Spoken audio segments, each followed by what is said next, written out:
The silence in the grand dining room of the Kingswell estate was heavier than the crystal chandeliers overhead. All eyes were on Maricel, pinned by the cruel spotlight of her husband's words. Dorian, the millionaire heir, whose arm she held just moments ago, now stood alone, a champagne flute in hand, using it like a scepter to command the room's attention as he systematically dismantled her. He called her simple, a charming little project he'd picked up. He mocked her family, her dreams, her very essence. And in front of his parents, his siblings, and 50 of New York's elite, he presented her with a gift meant to be the final crushing blow. But he made one fatal miscalculation. He hadn't accounted for her brother Liam sitting silently in the corner. What Liam said next wouldn't just defend his sister. It would detonate a bomb that would bring the entire Kingswell dynasty to its knees. The late afternoon sun cast long, elegant shadows across the manicured lawns of the Kingswell family's ancestral home in Greenwich, Connecticut.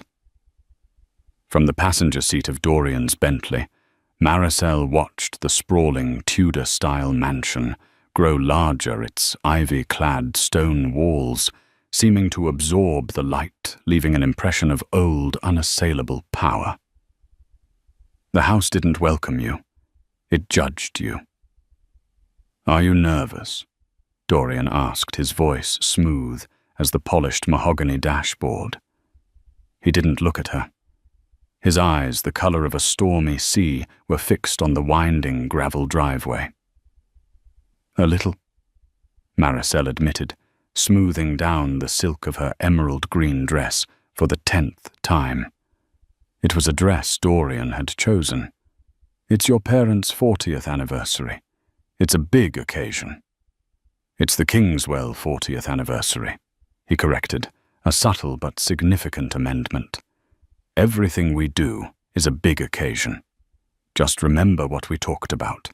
Smile, let me do most of the talking, and for God's sake, don't mention your little art projects unless someone asks you directly. And even then, keep it brief. Hobbyist is the word you'll use." Maricel's fingers tightened on her small clutch. Inside it was her phone, with a picture of her latest oil painting, a chaotic, vibrant cityscape she was particularly proud of. She'd wanted to show it to Dorian to see a flicker of genuine pride in his eyes. But she knew better. To Dorian Kingswell, her art was not a passion. It was a quaint, slightly embarrassing pastime.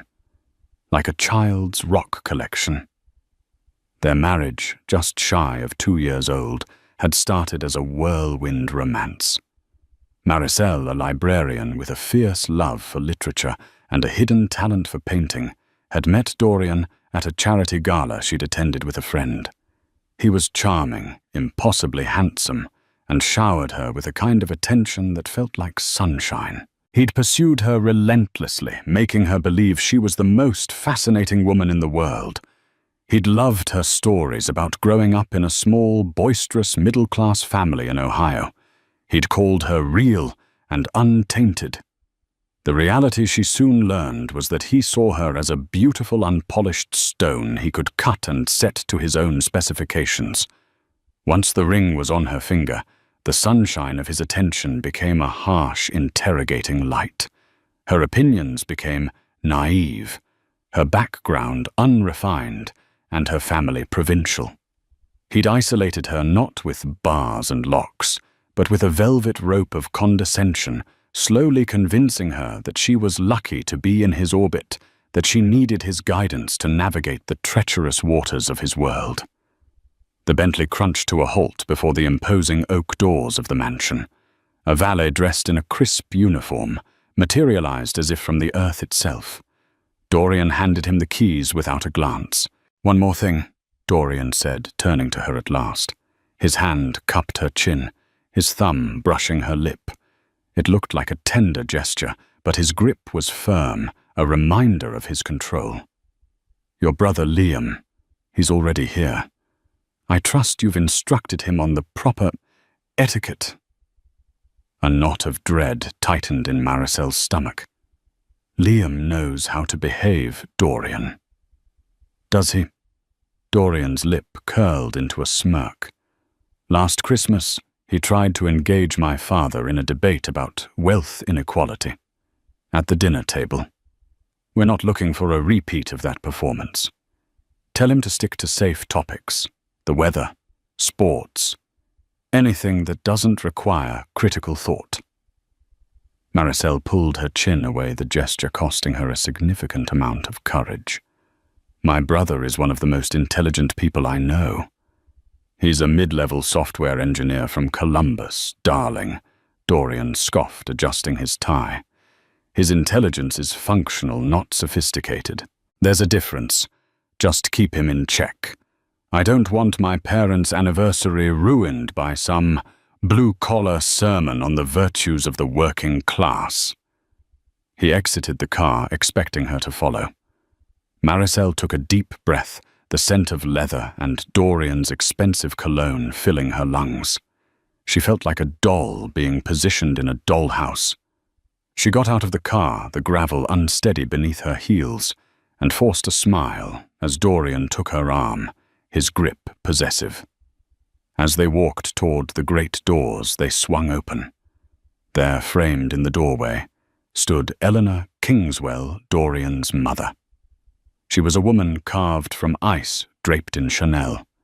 Her silver hair was coiled into an impeccable chignon, and her eyes the same stormy grey as her son's, swept over Maricel's dress.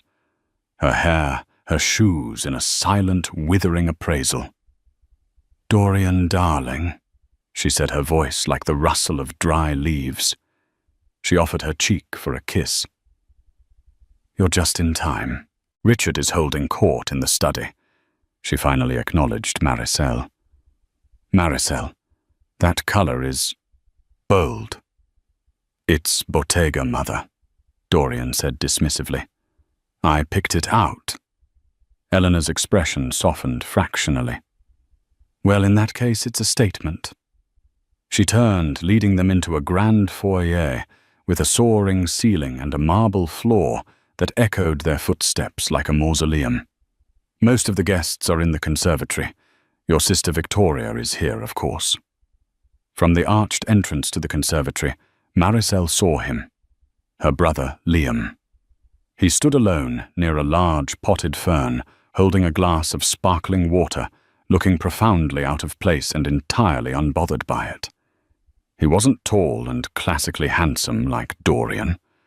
Liam was built more sturdily, with kind, intelligent eyes and a calm, observant demeanor that missed nothing. He wore a simple, well-tailored navy suit that Maricel knew he'd bought specifically for this occasion, probably wincing at the price tag.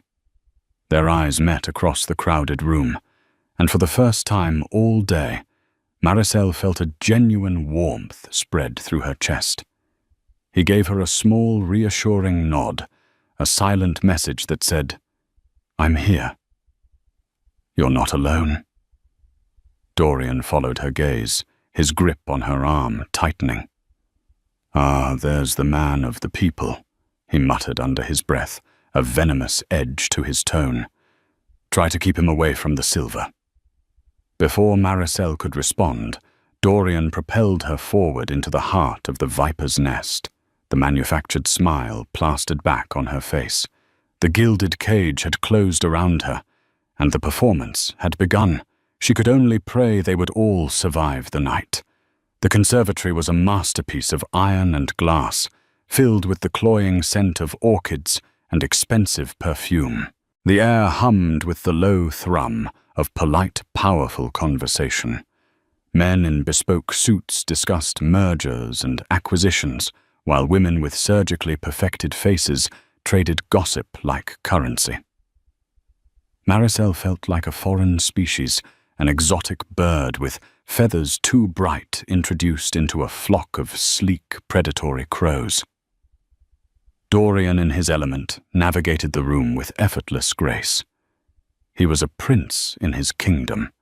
He'd release Maricel's arm to shake a hand, his laughter booming as he shared an inside joke with a hedge fund manager, only to reclaim her moments later, pulling her back into his orbit.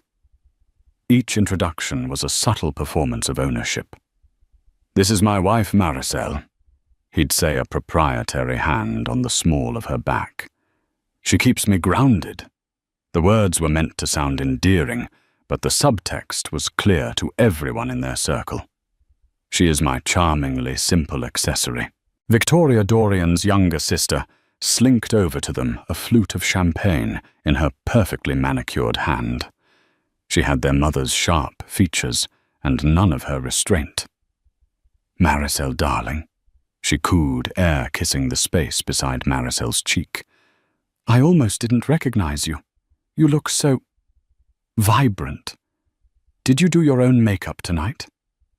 The insult was as sharp and thin as a needle. Maricel's smile tightened. "It's good to see you too, Victoria." "Oh, and I see your brother made it," Victoria said, her eyes flicking over to where Liam stood. "How lovely. Does he have to work tomorrow? I hear the tech world is just relentless. All that coding." She said the word coding as if it were a communicable disease. "Liam's company gives him plenty of time off," Maricel said, her voice cooler than she intended. Dorian shot her a warning look. "Victoria, be nice. We must make an effort for family, even the temporary kind." He winked, but the malice was unmistakable. It was a private joke between them, a reference to the Kingswell prenuptial agreement, that Maricel had been forced to sign a document that made it painfully clear her position was conditional. The barb landed, stealing Maricel's breath. Before she could process the sting, Dorian's father, Richard Kingswell, clapped his son on the shoulder. Richard was a portly man whose jovial exterior masked a shrewd, ruthless mind that had built a small manufacturing business into the corporate behemoth of Kingswell Industries. "Dorian, there you are. I was just telling Senator Thompson about your new acquisition. Brilliant move, son. Absolutely ruthless." He beamed, then his eyes fell on Maricel. And Maricel. Lovely. Just lovely. He patted her arm, with a dismissive finality, his attention already back on his son. Maricel felt herself shrinking, becoming invisible. She was a ghost at the feast, a prop in their family portrait. Her gaze drifted back to Liam. He was no longer alone. An older gentleman, someone Maricel didn't recognize, was speaking to him animatedly. Liam was listening intently, nodding, a thoughtful expression on his face. For a moment she felt a pang of jealousy. He could connect with people so easily without pretense. She excused herself under the pretense of needing some air and made her way to him. As she approached, she heard the end of their conversation. "And that's why the integrity of the initial codebase is paramount," Liam was saying. "You can build a palace on top of it, but if the foundation is sand, it's all coming down eventually." "Aptly put, young man," the older gentleman said, shaking Liam's hand warmly. "It was a pleasure. You have a keen mind." The man walked away, and Liam turned to Maricel, his smile finally reaching his eyes. "Hey, Ellie. You holding up? Barely," she whispered, her facade crumbling now that she was with him. "This place is suffocating." "Who was that?" "Arthur Lexington," Liam said casually. "He's on the board of a major tech investment firm. We were just talking shop." Maricel stared. "You were talking shop with Arthur Lexington?" "Yeah, he's surprisingly down to earth. He asked what I did, and we got into a discussion about encryption protocols." Liam shrugged, taking a sip of his water. "He didn't seem to care that I'm from Ohio." The simplicity of it, the normalcy, was a stark contrast to the social minefield she'd been navigating.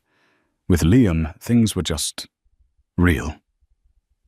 "Dorian is in rare form tonight," she said, her voice low.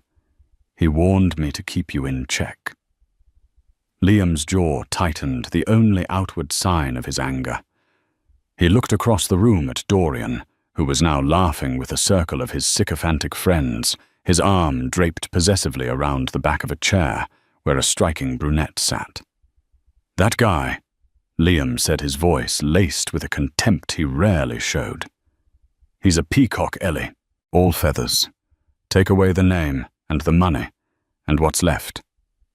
Don't, Liam. Please, just for tonight, let's not cause any trouble." "Trouble?" Liam's gaze softened as he looked back at her. "I'm not the one causing trouble. Look at you. You're walking on eggshells. This isn't you. The Ellie I know would be telling that Victoria woman exactly where she can shove her backhanded compliments. The Ellie you know isn't married to a Kingswell," she said, a wave of exhaustion washing over her. "It's different now. I have to be careful." "Careful of what?" "Of them finding out you have a spine." He sighed, running a hand through his hair. "I'm sorry. I know this is hard. But I hate seeing you like this. It's like he's dimming your light." Before she could answer, a small bell chimed and a butler announced that dinner was served. The swarm of guests began to migrate towards the dining room. Dorian appeared at her side again, his good mood apparently restored. "There you are," he said, taking her arm. "Come on. Father wants to give a toast before the first course." He glanced at Liam. "Ah, the brother-in-law. Do try to use the correct fork, won't you? There are 3. Liam just smiled, a thin, unreadable smile. "Don't worry, Dorian. I'll manage." As they were herded into the cavernous dining room, Maricel felt a shiver of premonition. The table was an impossibly long stretch of polished mahogany, set with glittering silverware and crystal. A platoon of servants stood silently against the walls. The air was thick with anticipation. It felt less like a celebration and more like a tribunal. She was seated between Dorian and his father. Liam was placed far down the other end of the table, next to a cousin of Dorian's who seemed engrossed in her phone. They were separated, isolated. A deliberate tactic. Richard Kingswell stood raising his glass. He gave a heartfelt, if somewhat generic, speech about his 40 years with Eleanor. It was met with polite, warm applause. Then Eleanor stood and said a few words praising her husband's ambition and their family's legacy. Then Dorian stood up. He tapped his glass with a fork, and a hush fell over the room. His eyes scanned the table, and they landed on Maricel. He smiled a wide, predatory smile that didn't reach his eyes. "I, too, would like to say a few words." He began, his voice resonating with confidence. "About family, about legacy, and about the wonderful partners who stand beside us." He paused, letting the room hang on his words. "My father found his perfect partner in my mother, a woman of grace, strength, and impeccable breeding." He turned his gaze fully on Maricel, and the temperature in the room seemed to drop. "And I," he continued, "found Maricel." The storm that had been gathering all evening was about to break, and Maricel knew with a sickening certainty that she was standing right in the center of it. Dorian held the room in the palm of his hand. 50 pairs of eyes belonging to some of the most influential people on the East Coast were fixed on him, and by extension on his wife. Maricel felt like an insect under a magnifying glass, the heat intensifying with every word he spoke. "When I first met Maricel," Dorian said, his tone a perfect blend of feigned affection and condescension, "I was utterly charmed. She was so refreshingly simple. A librarian from Ohio." He paused, letting the quiet laughter ripple through the loyalists at the table. "She didn't know the difference between a Monet and a Manet, or a Bordeaux and a Burgundy. But she had a good heart. A very, very good heart. Every word was a carefully crafted insult, wrapped in the guise of a compliment. He was painting a portrait of her as a clueless waif he had magnanimously rescued from obscurity.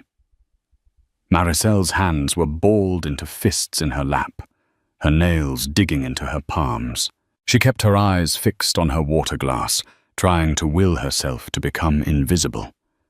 She could feel the pitying glances from some, the smug satisfaction from others, especially from Victoria and Eleanor. She brought a certain rustic authenticity to my life. Dorian went on, warming to his theme.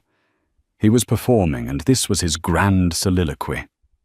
She reminded me that there's a whole world out there of people who work 9-to-5 jobs, who worry about mortgages, who think a vacation to Disney World is the height of luxury.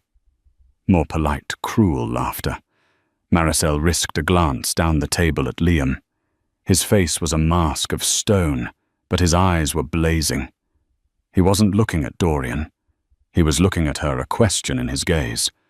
"How much more are you going to take?" She wanted to scream, to stand up and throw her water in Dorian's handsome, smug face. But she was paralyzed by the weight of 2 years of his systematic conditioning. He had convinced her that any emotional outburst would only prove his point, that she was unsophisticated, unsuited for his world. So she sat there and took it a silent, smiling statue of misery. And in her own little way, she tries so hard to fit in, Dorian said, his voice dripping with mock tenderness. She's even taken up a little hobby.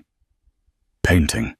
She buys canvases and little tubes of paint and spends hours in her studio creating what she calls art. He said the word art as if it were a child's finger painting. The humiliation was a physical thing, now a hot flush that crawled up her neck and burned her cheeks. The cityscape painting she'd been so proud of suddenly felt foolish, a pathetic, childish endeavor. He was taking the one thing that was hers, the one thing he hadn't managed to control or corrupt, and he was trivializing it in front of the entire world. "I find it endearing," Dorian said, his smile widening. "It's important for a woman to have something to keep her occupied, isn't it? And in honor of my parents' anniversary, a celebration of enduring partnership, I wanted to give my own partner a little something, a token of my appreciation for all her efforts." He nodded to the butler, who stepped forward, holding a flat rectangular object wrapped in cheap, brightly colored birthday paper. The wrapping was a statement in itself, a stark, deliberate contrast to the elegant, muted tones of the evening. It was something you'd buy at a dollar store for a child's party. The butler placed the package on the table in front of Maricel. The silence was absolute, now thick with a kind of morbid curiosity. Everyone was waiting for the punchline. Her hands trembled as she reached for it. The cheap paper crinkled loudly in the cavernous room. She tore it open, her heart pounding a frantic, painful rhythm against her ribs. Inside was a paint-by-numbers kit. It was a picture of a pastoral scene, a field of cartoonish kittens playing with a ball of yarn. The box proclaimed in cheerful letters, "For ages 6 and up, no talent required." A collective gasp went through the room, followed by a wave of snickers and outright laughter. Victoria let out a high-pitched titter of delight. Eleanor Kingswell's lips pressed into a thin, satisfied line. Dorian just stood there, beaming, basking in the glory of his perfectly executed cruelty. He had not only insulted her passion, he had publicly declared it, and by extension her to be juvenile and worthless. Tears pricked at Maricel's eyes, hot and sharp. She fought them back, refusing to give him the satisfaction of seeing her cry. She looked at the box, at the idiotic, smiling kittens, and something inside her, something that had been slowly dying for 2 years. Finally fractured. The gilded cage had become a torture chamber, and she could no longer pretend it was a home. She looked up, her gaze sweeping past Dorian's triumphant face, past his mother's cold smirk, past the sea of mocking and pitying eyes, until she found Liam. He was no longer looking at her, his eyes cold and hard as chips of granite were locked on Dorian. The mask of calm had finally fallen away, replaced by an expression of pure, focused rage. He had pushed his chair back slightly from the table, his body language coiled and ready. Dorian, still enjoying his moment, finally seemed to notice the shift in atmosphere, the sudden deadly quiet that had fallen over the far end of the table. He followed Maricel's gaze to Liam. "Is there a problem?" Dorian asked, his voice still laced with arrogance but now with a hint of irritation. "Does the help have something to say?" Liam didn't rise to the bait. He didn't shout. He didn't even raise his voice. He simply placed his napkin neatly on the table beside his plate. When he spoke, his voice was calm, clear, and carried to every corner of the silent room. It was the calm of a bomb disposal expert about to cut the final wire. "Actually, Dorian, yes." Liam said, his eyes never leaving Dorian's. "I do have something to say." He slowly, deliberately rose to his feet. Every person at the table, including Richard and Eleanor Kingswell, turned to face him. The air crackled with tension. This was not the outburst of a hot-headed brother.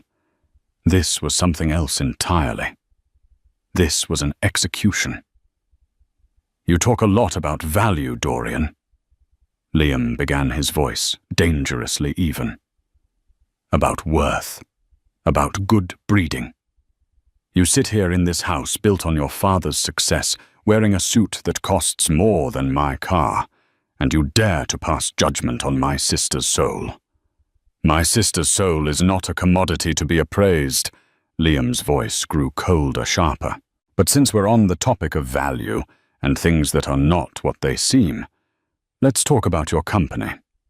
Kingswell Innovations." At the mention of the company name, Richard Kingswell stiffened. Dorian's smug expression flickered, replaced by a flicker of genuine confusion, then annoyance. "I don't know what you think you're doing," Dorian snapped, "but this is wildly inappropriate." "Is it?" Liam asked, a humorless smile touching his lips. "I think it's the most appropriate conversation we could possibly have. Because, you see, a few months ago, a friend of mine, a truly brilliant programmer named Ben Carter, came to me devastated. The startup he'd poured his life into had imploded.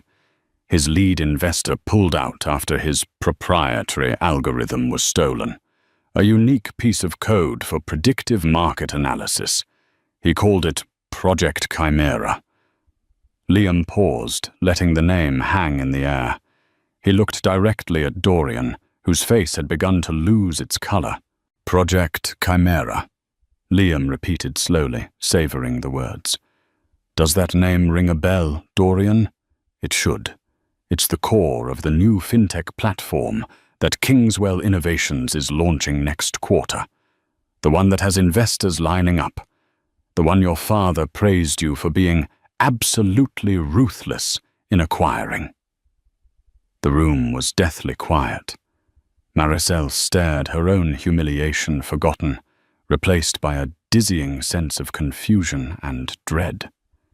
She saw Dorian's hand, the one holding the champagne flute, begin to tremble. Liam took a small step away from the table, as if to give himself space. "The thing about code," he said, his voice now like a surgeon's scalpel, "is that it's like DNA. A good programmer always leaves a signature. Little quirks, inefficiencies, personal trademarks. And Ben Carter's signature is all over your revolutionary new platform. But that's not the best part." Liam reached into his suit jacket pocket. For a terrifying second, Maricel thought he might pull out a weapon. Instead, he withdrew his phone. "The best part," he said, his eyes boring into Dorian's, "is that before Ben's servers were professionally wiped, he'd made a deep backup. A backup that contains the original code, the metadata, the timestamps, and a very interesting encrypted email trail." Liam's gaze swept from Dorian to his father, Richard. "An email trail that leads directly from Ben's ex-partner to a private encrypted server registered to a shell corporation. A corporation that, after about 30 minutes of digging, I traced back to a holding company owned by Kingswell Industries." He held up his phone. "It's all right here, Dorian. The original code, the emails, the proof that the $10 billion platform your entire company's future is riding on is built on a lie.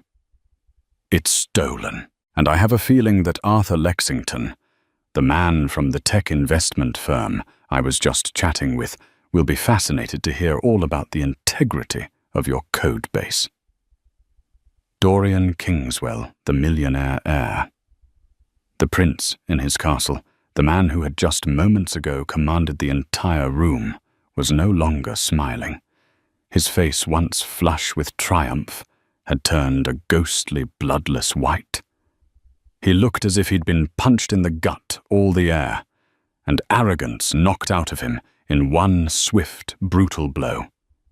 He stared at Liam, his mouth slightly agape, and for the first time in the 2 years Maricel had known him, Dorian Kingswell looked well and truly, utterly terrified. He was pale. The silence that followed Liam's declaration was a living entity. It was profound and absolute, broken only by the sound of a single ornate fork clattering from someone's nerveless fingers onto a china plate. The sharp crack echoed like a gunshot in the tomb-like stillness of the dining room. Dorian stood frozen, his face a mask of chalky horror. The bravado, the arrogance, the casual cruelty. It had all evaporated, leaving behind a hollow-eyed man staring at his own executioner. He opened his mouth, but no sound came out. A small, strangled noise caught in his throat. It was Richard Kingswell who broke the spell. He slammed his fist on the table, the heavy thud making the crystal glasses jump. "That is enough," he boomed, his face a mottled, apoplectic red. "Security."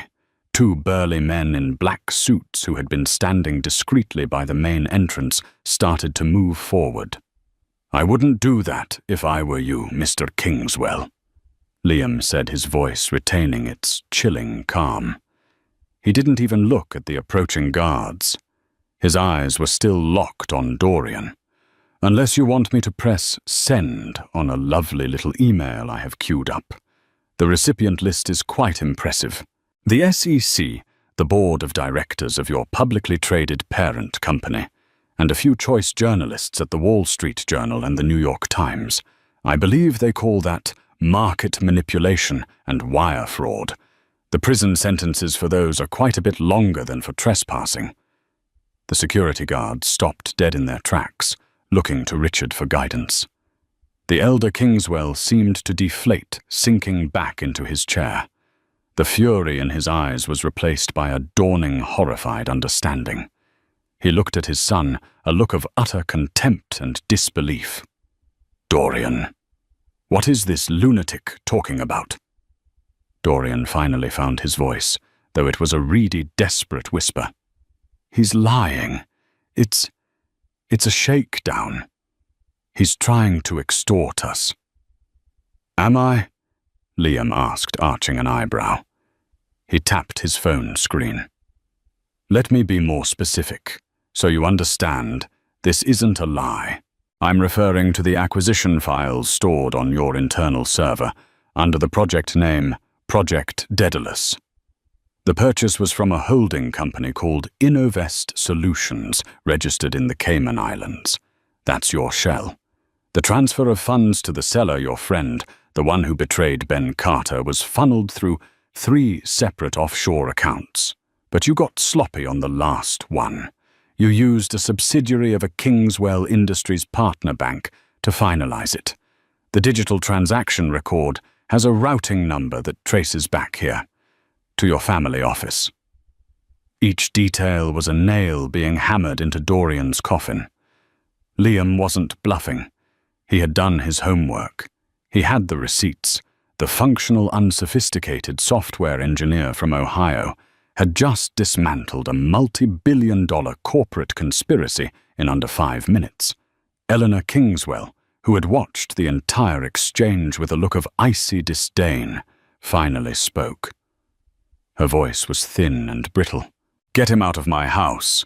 He's not going anywhere," a new voice said. The voice was quiet, but it cut through the tension with absolute clarity. It was Maricel.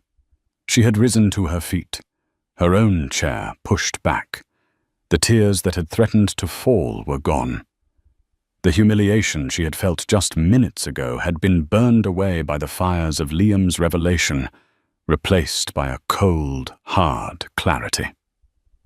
She looked at Dorian, truly looked at him not as her husband, not as the man she had once loved, but as a hollow fraud, a cruel, pathetic child who built his castle on stolen sand. "Maricel, sit down," Dorian hissed, a frantic edge to his voice. "This has nothing to do with you." "Doesn't it?" she replied, her voice steady. She picked up the paint-by-numbers kit from the table. She held it not like a victim, but like a piece of evidence. "You stood here and you stripped me bare in front of all these people. You called me simple, worthless, a hobbyist. You tried to humiliate me by mocking the one thing that brought me joy." She looked from the box to Dorian's pale face. "And all the while you were the real fraud, the real pretender. You talk about value and legacy, but you have no value of your own.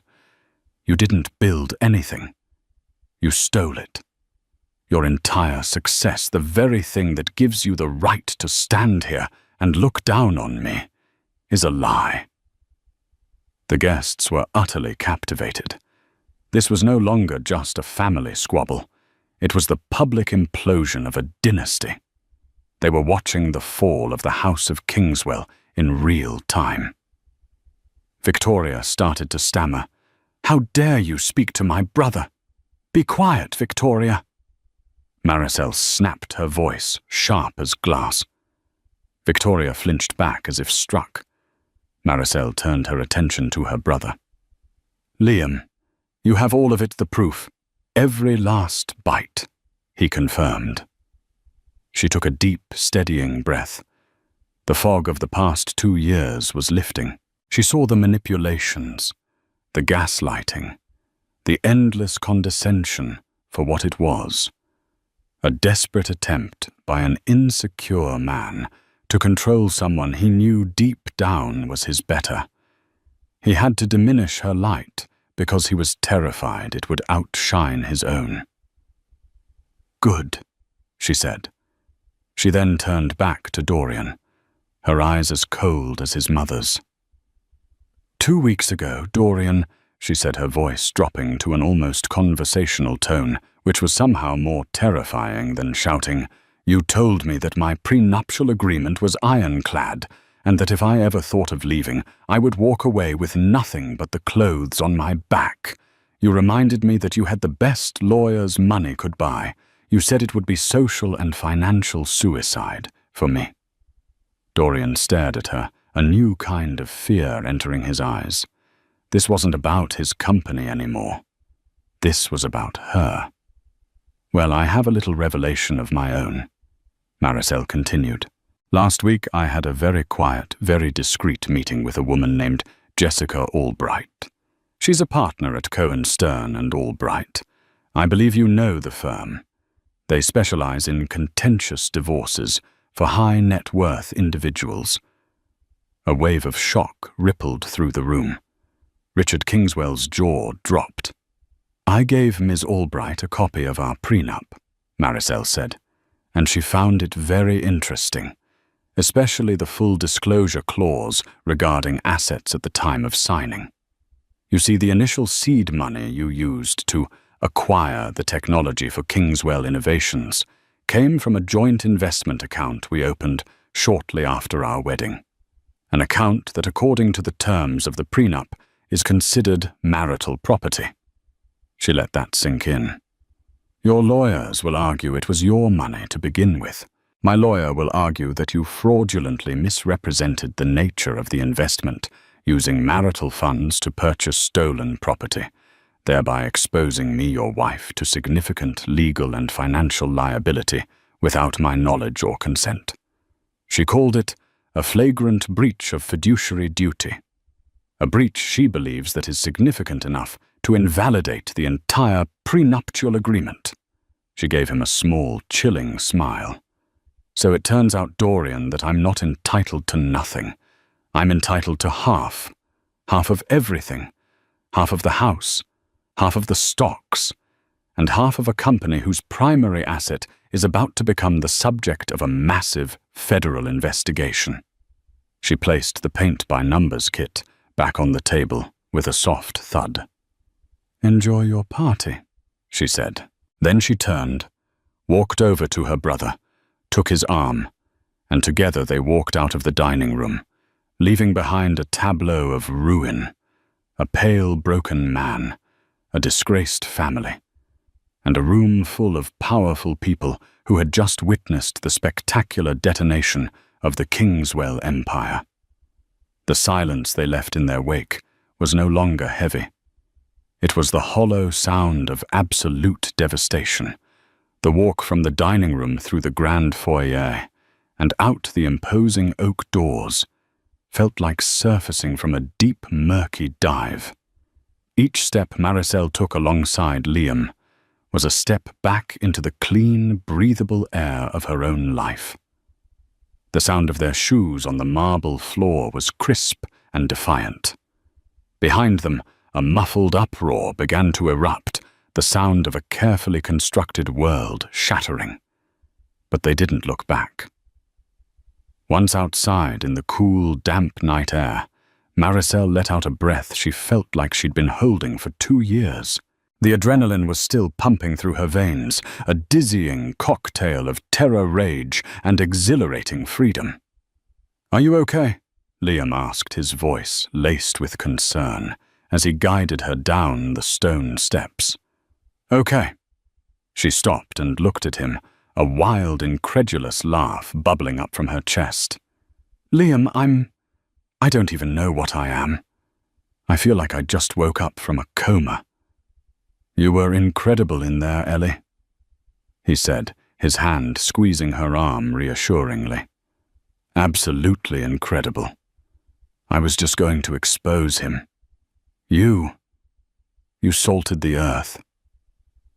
The valet, looking bewildered by the sudden exodus, scrambled to bring Liam's rental car around a modest Ford sedan that looked comically out of place next to the fleet of luxury vehicles. As they waited, Maricel's mind replayed the scene. Dorian's pale face, Richard's apoplectic rage, the stunned silence of the guests. "How did you know Liam?" she asked, her voice quiet. "About all of it, Ben Carter, Project Chimera, all of it." Liam leaned against a stone balustrade, the manicured gardens stretching out behind him into the darkness. "Ben and I go way back. We were roommates in college. He's a genius, but a trusting one. When he told me his work was stolen, he was broken. He mentioned his ex-partner had been talking to some East Coast money, and that the guy was arrogant, came from an established family. A bell went off in my head." He shook his head, a look of disgust on his face. "So I started digging. It wasn't hard. Dorian thinks money can buy silence, but in the tech world, secrets are just data, and data always leaves a trail. It took me about 2 weeks of late nights to piece it all together. I was going to go to the authorities directly, But then you told me about this anniversary party. I knew I had to be here. I couldn't let you walk into that viper's nest alone. I just didn't realize he was going to hand me the perfect opportunity on a silver platter. The Ford pulled up its headlights, cutting through the gloom. They got in the simple cloth interior, a welcome comfort after the cold opulence of the Bentley. As Liam pulled away from the Kingswell estate, its brightly lit windows looking like the eyes of a dying beast, Maricel finally let the tension in her shoulders release. "The lawyer, Ellie," Liam said, as he navigated the winding country roads back toward the highway. "Jessica Albright. Were you serious? Have you really been planning this?"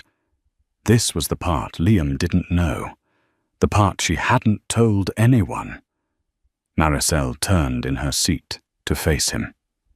"Yes," she said softly. "It's been in the works for a month." Liam's eyes widened in surprise. "A month? But why didn't you tell me?" "Because I was ashamed." She admitted the words, tasting like ash. "I was ashamed that I'd let it get this bad, that I had married him in the first place. I felt like such a fool." Dorian's favorite tactic was to isolate me, to make me feel like I had no one, that even my own family would think I was an idiot for falling for his act. For a long time, I believed him. She looked out the window, watching the dark trees flash by. The turning point was about 2 months ago. He'd come home from a business trip, and I'd spent the whole week finishing a painting I was really proud of. I was excited to show him. When he saw it, he didn't even look at the canvas. He looked at the floor and noticed a tiny drop of blue paint. He spent the next 20 minutes lecturing me on carelessness and disrespect for his property. Not our property. His. He made me get on my hands and knees and scrub it off the hardwood while he watched. Liam's hands tightened on the steering wheel, his knuckles white. "That son of a bitch!" "That was it," Maricel continued, her voice trembling slightly but clear. "That was the moment the veil completely dropped. It wasn't about love or partnership. It was about ownership. I was just another one of his possessions. So the next day, I started making calls. I found Jessica Albright. I wasn't just planning to leave him Liam. I was planning to dismantle the legal and financial cage he'd built around me. Your bombshell tonight, it just accelerated my timeline. It gave me the cannon I needed for a war I was already planning to fight with a pistol." This was the twist. She had not been a damsel in distress waiting for a white knight. Her brother hadn't rescued her. He had armed her. She had been quietly, methodically plotting her own escape. The realization seemed to dawn on Liam, and his expression shifted from protective anger to profound respect. "Wow," he breathed. "So the stuff about the prenup, the marital funds, that's all real. Every word. Ms. Albright called it a golden ticket." Dorian was so arrogant, so sure of his own cleverness, that he made a critical error in his financial disclosures. He got the idea for Kingswell Innovations after we were married, and he used our joint funds as the initial leverage. He thought because his name was on the business, it was untouchable. He was wrong. They drove in silence for a few miles, the only sound the hum of the tires on the asphalt. The weight of the evening was settling, the consequences becoming real. Her life was irrevocably changed. She had no home to go back to. Her marriage was a smoking crater, and she was about to enter a legal battle against a wounded and vengeful corporate titan. But she didn't feel scared. She felt free. "So what happens now?" Liam asked, pulling onto the interstate. "Now," Maricel said, a small, determined smile on her face. "Now I check into a hotel. Tomorrow morning at 9 a.m., I have a call with Jessica Albright. We file. And then I start painting again. But this time, I'm not doing it as a hobby. I'm doing it as a survivor. She reached over and put her hand on her brother's arm. Thank you, Liam. You gave me my voice back tonight.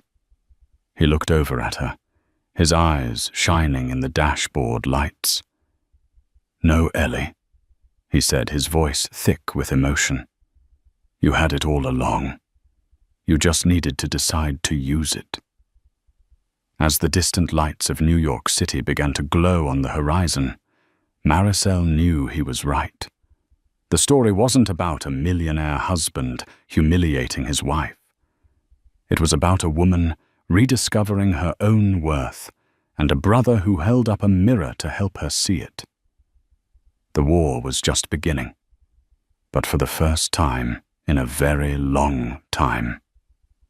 Maricel Kingswell, soon to be Maricel Thorne, again knew without a doubt that she was going to win. The year that followed was a tempest. The Kingswell family, true to form, did not go down without a fight.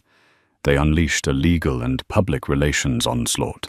Their high-priced lawyers filed countersuits, alleging extortion and defamation. Their PR firms leaked sanitized stories to friendly tabloids, painting Maricel as a bitter gold-digging opportunist, and Liam as a vengeful failed tech wannabe. But the truth, as Liam had said, was data, and the data was irrefutable. Liam's evidence, presented through proper legal channels, was a digital smoking gun. The SEC launched a formal investigation into Kingswell Industries and its subsidiary Kingswell Innovations. The stock plummeted. Board members, including Arthur Lexington, revolted. The story of Project Chimera became a cautionary tale in the financial press about corporate espionage. Richard Kingswell was forced to step down as CEO in disgrace, his legacy forever tarnished. Dorian the Golden Boy was the epicenter of the implosion. He was indicted on multiple counts of wire fraud and conspiracy. Faced with irrefutable proof and the prospect of a lengthy prison sentence, he took a plea deal. His sentence was reduced, but he would serve time. The image of Dorian Kingswell in a tailored suit being led from a courthouse in handcuffs became the final damning photograph of his public life. He was no longer pale. He was broken. Throughout the storm, Maricel remained anchored.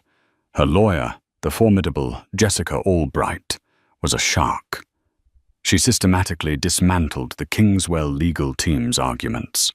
The fraudulent use of marital funds to purchase stolen assets did indeed invalidate key clauses of the prenup. The divorce settlement, when it was finally hammered out, away from the prying eyes of the press, was substantial.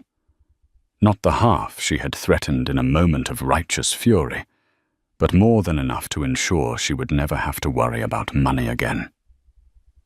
More importantly, it was a legal admission of his wrongdoing, a final vindication. But the real victory wasn't financial. It was personal. One crisp autumn afternoon, 16 months after that fateful dinner party, Maricel stood in the middle of a bright, airy gallery space in Chelsea. The walls were white, the floors were polished concrete, and sunlight streamed in through a large skylight. The air smelled of fresh paint and new beginnings. Hanging on the walls were her paintings. They were vibrant, chaotic, and deeply emotional. There were sprawling cityscapes that captured the loneliness and energy of urban life. There were abstract pieces, riots of color and texture that spoke of inner turmoil and eventual release. And in the center of the main wall, commanding the room, was a massive canvas.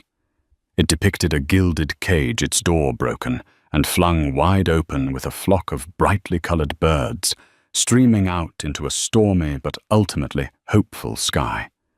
She called the piece Paint by Numbers. The gallery was buzzing with people. It was the opening night of her first solo exhibition, Maricel Thorne, The Gilded Cage. Critics, collectors, and art lovers moved through the space, their hushed conversations, a symphony of praise. They spoke of her bold use of color, her raw emotional honesty, her powerful narrative voice. No one called her a hobbyist. They called her an artist.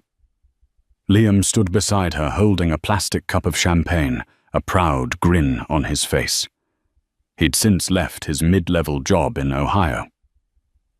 After the Kingswell scandal broke, his friend Ben Carter had received a massive settlement.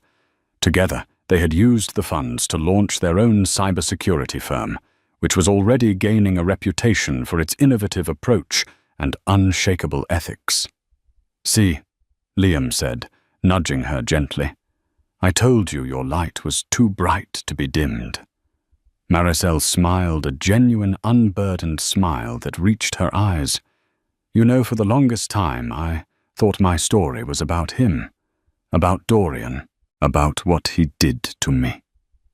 She looked around the gallery at the tangible proof of her journey hanging on the walls. "But it wasn't.